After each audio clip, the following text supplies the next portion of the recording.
What is going on, everybody? Welcome back to Phones and Drones. So for those of you that follow the channel, you know we just talked about iOS 17.2 Beta 3 dropping and watchOS 10.2 Beta 3 just dropped, and that is what, as you can tell, this video is for. So if you follow the channel again, you know we did our talk and discussion about Beta 2 and Beta 1 and other betas before that. Nothing really stood out in Beta 2. There was no new integration with the journaling app or a lot of significant new changes. We did discuss how intermittently watchOS 10.2 Beta 2 did not take those double tap gestures thoroughly and consistently enough to really use daily. Hopefully Beta 3 will improve on that. Let's go ahead, jump into it, take a look at the build number, and see if anything new stands out here. Probably going to be a short, simple video for you guys today. Usually from the third beta on, we're not expecting new features. Not to say Apple didn't bake any in, but more so bug fixes and under the hood improvements should be in this build. Let's go. Okay, so watchOS 10.2 Beta 3 just finished installing, and after just quickly really kind of scrolling through everything, it is seeming very smooth and responsive, just like Beta 2 was, but it is still good to see it has continued on here. The file size for Beta 3 was right about 330 megabytes, just to give you an idea, again, about on par with what you would expect. Jumping into settings, general, about, and looking at the version here, as you can see, we now have an E build at the end with the full version of 21S 5349E. So again, that E signifies we're getting closer to the beginning of the alphabet, which means this is getting ready to be on a finalized build within the next beta or two.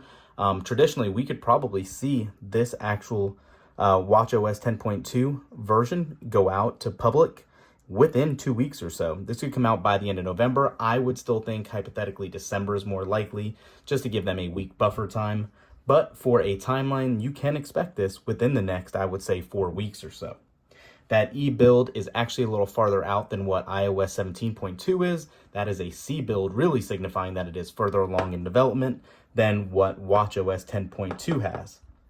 Aside from that, though, I do just want to let you guys know, when we jump back through this, again, there is still no new journaling app update or anything like that. Still not here. Still surprising, quite honestly. If we jump into the Watch app on your phone, again, nothing. No way to kind of record a quick, we'll just say an audio message or a quick note to yourself via the Watch app if you're looking to utilize the Watch and the Journal app together. Kind of a strange omission, but it is still not here. Could always obviously come at a later date. Beyond this too, gestures, checking this out, still limited, still just relegated to just the double tap motion. And I have not tested it yet, but like we traditionally do, let me pop this on and let's go ahead and check it together.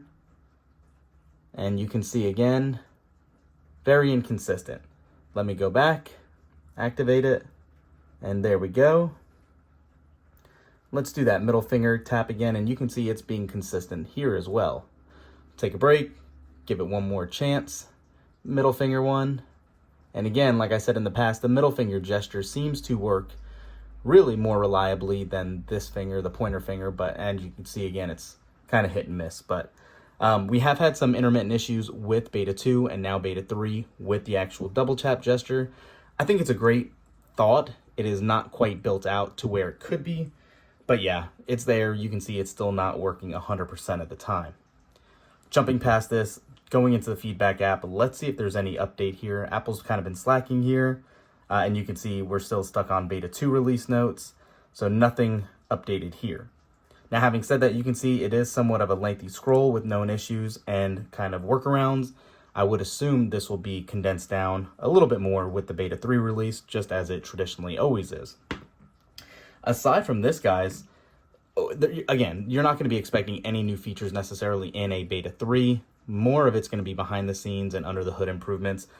The big one is hoping battery life has improved. It definitely got better for us on Beta 2, but it is still not where it's always been, just in watchOS 10 or even on my old Apple Watch Ultra. It's not matching that battery life. I have seen a new thing, and I'm not sure if it's a bug or if it's a feature, but when you have optimized charging on, you no longer have to get to 80%. It has been stopping around 75% for me now, more on a daily basis than 80%. Maybe it just doesn't think I need it. However, that is a thing. Take that for what you want. Let us know in the comments, have you seen it optimize charge under 80%? Definitely curious to hear your guys' opinions on that.